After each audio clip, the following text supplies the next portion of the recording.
Noisy, Chinese tourists in the world have already gained fame not only as the most mass travelers and active shopaholics, but also as the most careless and inconsiderate.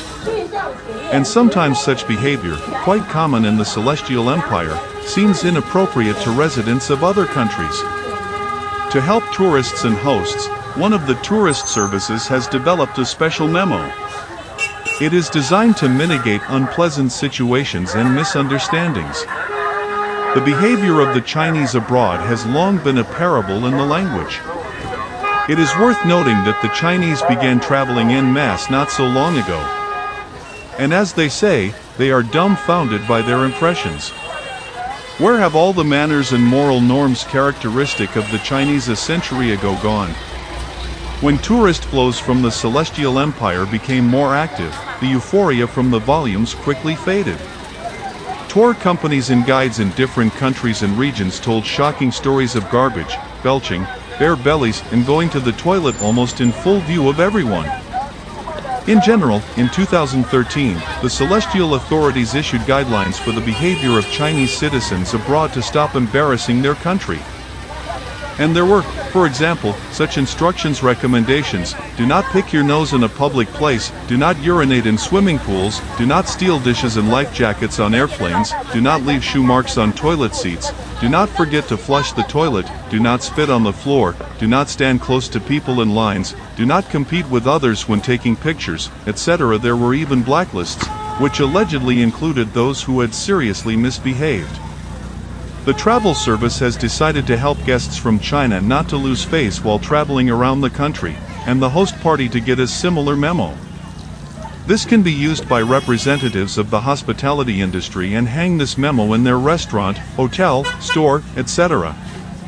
In particular, guests from the Celestial Empire are not recommended to bare their stomachs in the restaurant, not to make noise in hotels after 23:00, not to photograph people without their permission, not to touch people in public places, etc.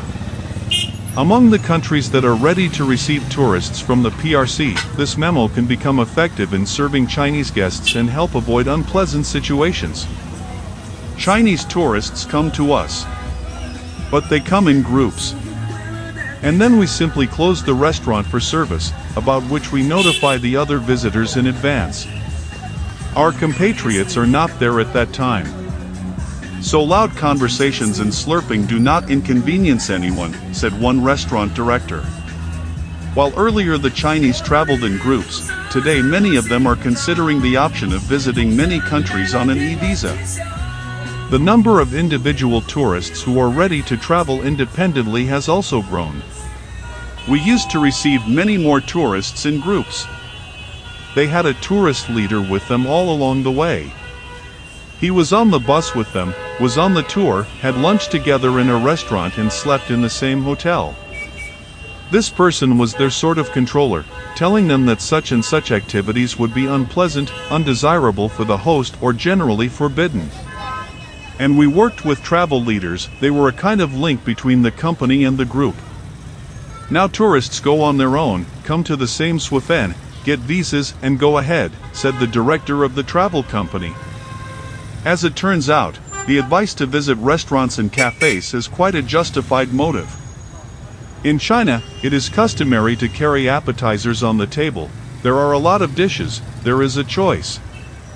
In other countries, when Chinese tourists are brought to a restaurant, the dishes are carried one by one. Moreover, it is often served in portions. And even if the guests are satiated, a little later they will still say, there was not enough food. And all because the very visualization, which allows you to see all the dishes at once, was missing. When we enter a restaurant, our gaze wanders around the faces, around the room, while the Chinese look at the tables. How much food is there? When we meet our tourists, we make sure to give them a kind of literacy. Since we are the host party, we are responsible not only for the execution of the program, the safety of tourists, but also for ensuring that there are no conflict situations due to improper behavior. They came to our country. For them, it is a foreign country, and despite their customs, they must follow our rules. And we never tire of repeating this to them.